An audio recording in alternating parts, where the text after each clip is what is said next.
Bonjour à tous, nous sommes très heureux de vous accueillir ce dimanche matin sur France 2 pour une nouvelle émission de Sagesse bouddhiste. Nous avons souhaité nous arrêter aujourd'hui sur un texte fondamental du bouddhisme tibétain, le Madhyamika, que l'on traduit par la voie médiane. Ce texte peut sembler au premier abord compliqué, il faut dire qu'il est réservé aux personnes déjà engagées dans la pratique, mais il constitue une part essentielle du patrimoine écrit du bouddhisme dans la tradition tibétaine Kagyu. Nous allons donc tenter d'y voir plus clair et de comprendre notamment comment fonctionne cette voie, ses enjeux, ainsi que de manière plus formelle, comment ce texte nous la présente. Nous retrouvons pour en parler notre invité, Christian Charrier. Christian Charrier, bonjour. Bonjour. Alors vous avez commencé à pratiquer le bouddhisme en 1981. Vous êtes un ancien disciple de Gendun Rinpoche. Vous êtes traducteur et vous avez d'ailleurs travaillé sur une dizaine de livres, notamment avec la Fondation Tsadra, dont nous parlerons à la fin de cette émission. Alors, pour commencer cette émission, Christian Charrier, est-ce que vous pourriez nous dire tout simplement ce qu'est le Madhyamika? Que signifie ce terme? Donc, comme vous l'avez très bien dit, le Madhyamika est souvent traduit par voie médiane ou voie du milieu. Et en fait, il désigne une des deux écoles du grand véhicule. L'autre étant le Yogacara. Et cette école a été fondée au IIe siècle par le philosophe indien Nagarjuna. D'après, bien sûr, les enseignements du Bouddha Shakyamuni, essentiellement, dont le message essentiel est la vacuité. Alors justement, qu'est-ce qu'on entend par vacuité dans le bouddhisme? C'est toujours un terme un peu compliqué à définir. Donc, dans le bouddhisme, la vacuité n'est pas un simple concept philosophique, c'est beaucoup plus que cela. En fait, cela désigne la perception de la réalité ultime. Et c'est la réalité que perçoit un Bouddha, c'est-à-dire un être réalisé. Donc le mot vacuité, en fait, il y a le mot vide dedans qui signifie que quelque chose est vide. Et vide de quoi? En fait, ça veut simplement dire que les phénomènes sont vides d'une existence indépendante. Nous, êtres ordinaires, nous voyons des phénomènes qui existent indépendamment les uns des autres, mais ce n'est pas leur mode d'être fondamental, leur véritable nature. Leur véritable nature étant la vacuité. Alors, je le disais au départ, le Madhyamika est un texte assez compliqué. Je crois qu'il ne faut pas le cacher à nos téléspectateurs. Pourtant, il fait vraiment partie du patrimoine du bouddhisme tibétain, de la littérature tibétaine. Est-ce que vous pouvez nous dire un mot sur ce sujet ? En fait, oui, l'ouvrage là que j'ai traduit donc s'inscrit vraiment au cœur de la. C'est pour ça qu'on l'a appelé au cœur du ciel, parce que c'est vraiment l'essence de l'enseignement du Bouddha qui s'exprime, qui est exprimé ici. Et en fait, ce livre est un livre qui est destiné à des gens qui ont déjà pratiqué le bouddhisme tibétain, et comme la plupart des livres de la Fondation de Tsadra, donc il vise un public déjà donc qui pratique vraiment à fond le bouddhisme et qui veut leur donner donc des ouvrages fondamentaux pour pouvoir encore avancer dans cette pratique et donc aussi étudier et pratiquer tel que cela a été fait au Tibet, par exemple, à la même époque, en gardant des bases vraiment authentiques et fiables. Alors on va quand même tenter d'expliquer de la manière la plus simple possible comment fonctionne cette voie, puisque c'est de cette manière que vous avez qualifié le Madhyamika. Pour résumer, qu'est-ce que l'on pourrait dire, Christian Charrier? En fait, le point clé de tous les enseignements bouddhistes, c'est l'absence d'une identité propre au sein des phénomènes et au sein des individus.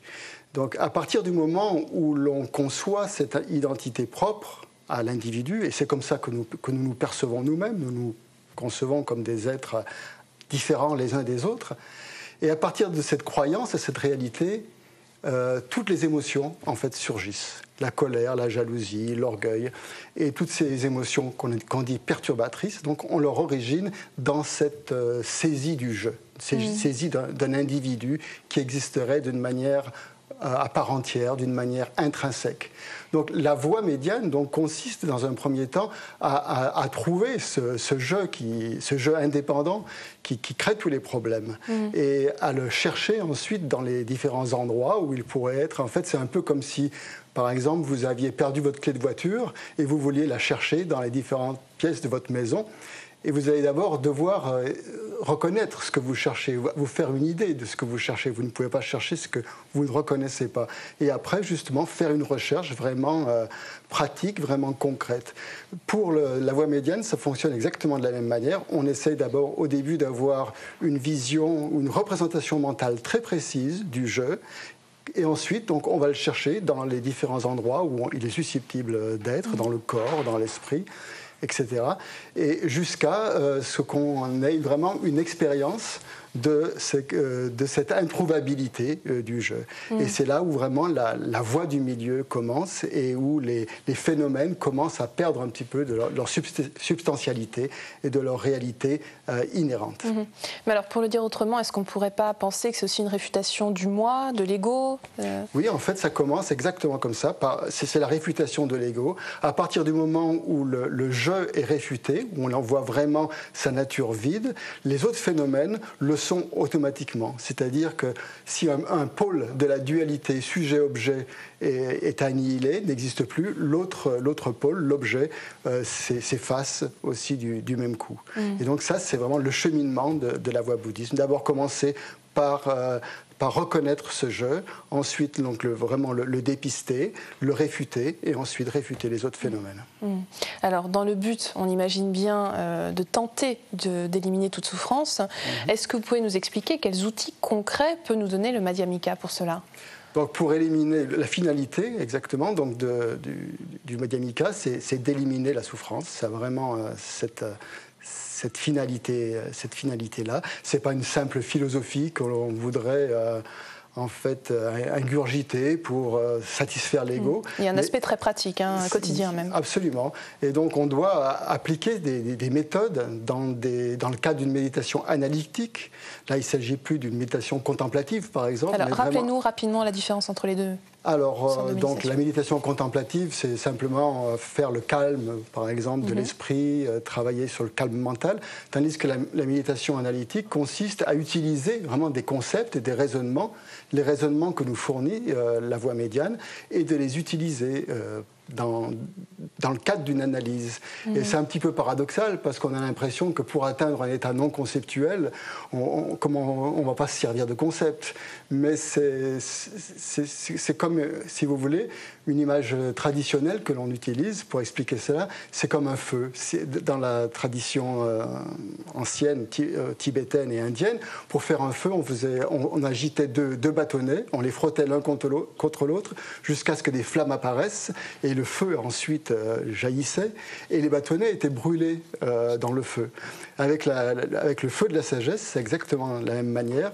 Lorsque les concepts, lorsque les raisonnements ont permis d'allumer ce feu de sagesse, ces raisonnements conceptuels sont brûlés aussi dans le feu de la sagesse. Mais j'aimerais que l'on revienne vraiment à notre quotidien. Est-ce que l'on peut transcrire ça de manière un peu plus concrète, Christian Charrier ? Donc, d'une manière concrète, ça consiste d'abord à suivre des enseignements qui s'appliquent à ce sujet. Ensuite, d'étudier donc les raisonnements que nous donne le Madhyamika. Par exemple, un raisonnement assez simple, c'est celui de l'interdépendance. Les phénomènes sont interdépendants. On peut le voir par nous-mêmes, comment une chose n'est pas d'elle-même, n'existe pas toute seule, mais dépend de tout un tas de facteurs, de causes, de conditions, et ainsi de suite. Donc, en appliquant ce raisonnement sur l'interdépendance à divers phénomènes qui sont devant nous, n'importe lesquels. Par exemple ? Par exemple un livre, par exemple un micro, par exemple une tasse, à les décomposer en leurs parties et à ne jamais trouver un cœur à ces phénomènes. Le livre va être décomposable en différentes pages, en encre, toutes sortes de choses, et jamais on ne trouvera d'identité propre à ce phénomène. Et donc on peut prendre n'importe quel objet. Donc notamment nous, c'est-à-dire qu'en fait, si on débusque le fameux jeu, l'ego, on abandonne la saisie, et donc il y a moins de souffrance, c'est ça ? Exactement, c'est exactement le but de la voie médiane, de démasquer ce jeu et d'éliminer la souffrance. Alors revenons maintenant, si vous le voulez bien, sur la forme même du Madhyamika, de ce texte, qui a été, donc, vous l'avez traduit à partir de l'œuvre, je crois, du 8e Karmapa, qui est un personnage très important. Est-ce que vous pouvez nous rappeler le rôle qu'il a joué pour ce texte ? Donc le 8e Karmapa a vécu au XVIe siècle, qui marque l'apogée de la tradition herméneutique de l'école Kagyu. Herméneutique, c'est-à-dire des commentaires, des textes fondamentaux du Bouddha. Et le 8e Karmapa était un auteur très, très prolifique. Il a écrit de nombreux traités, de nombreux commentaires sur les principaux sujets d'étude du bouddhisme, dont le Madhyamika, par exemple. Alors justement, le Madhyamika est composé de 3 volumes. Est-ce que vous pouvez nous dire un petit peu à quoi correspond chaque volume? Comment est-ce que tout cela est agencé? Oui, donc 3 volumes, justement, pour bien cerner ce qu'est le Madhyamika, tous les nombreux aspects du Madhyamika. Donc le premier volume, en fait, c'est un volume assez plus général qui expose le Madhyamika de manière rigoureuse et qui montre l'évolution du Madhyamika depuis l'Inde jusqu'au Tibet et ensuite l'explique selon une démarche assez courante dans le bouddhisme, c'est-à-dire en base, voie et fruit. Donc ça, c'est le premier volume qui est paru. Le deuxième volume, qui se base toujours sur un commentaire de Mikkyö Dorje, du 8e Karmapa, est plus technique. Et le troisième volume est une traduction d'un autre commentaire sur le Madhyamika de Pao Rinpoche, qui était le disciple justement du 8e Karmapa et qui a écrit un célèbre commentaire sur un texte aussi célèbre de Shantideva que commente souvent qu'explique souvent la sainteté le Dalai Lama quand il vient en Europe. C'est ce qu'on appelle la marche vers l'éveil, le Bodhicharyavatara, et c'est le 9e chapitre de cet ouvrage qui est consacré à la sagesse. Alors, pour terminer cette émission, est-ce que vous pourriez nous dire un mot sur la fondation Sadra à laquelle vous appartenez, et notamment sur son rôle dans la préservation du patrimoine bouddhiste tibétain en ce qui concerne la littérature? Donc, Sadra est une fondation américaine, mais dont le fondateur, en fait, est d'origine française et il vit actuellement donc, aux États-Unis. Donc, il a créé cette fondation au début pour permettre à un groupe de traducteurs de pouvoir se consacrer à part entière à leur travail, c'est-à-dire à leur activité, qui était de transmettre la sagesse tibétaine. Donc, ensuite, depuis maintenant à peu près 12 ans, cette fondation s'est donnée pour mission de se dédier au développement donc, du bouddhisme en Occident et surtout de la sagesse et de la compassion par l'étude et la pratique du bouddhisme tibétain. Et pour favoriser l'intégration du bouddhisme en Occident, donc elle a préféré investir dans les ressources humaines plutôt que dans des bâtiments ou des comment on pourrait dire, des structures physiques. Et elle a mis sur pied, elle a mis en place des programmes de parrainage qui contribuent ou qui aident financièrement des traducteurs de textes tibétains en anglais et en français, qui aident aussi des retraitants qui sont dans des retraites de longue et de moyenne durée en Amérique du Nord et en Europe, qui aide aussi financièrement des étudiants qui sont impliqués dans des programmes d'études en Inde et au Népal.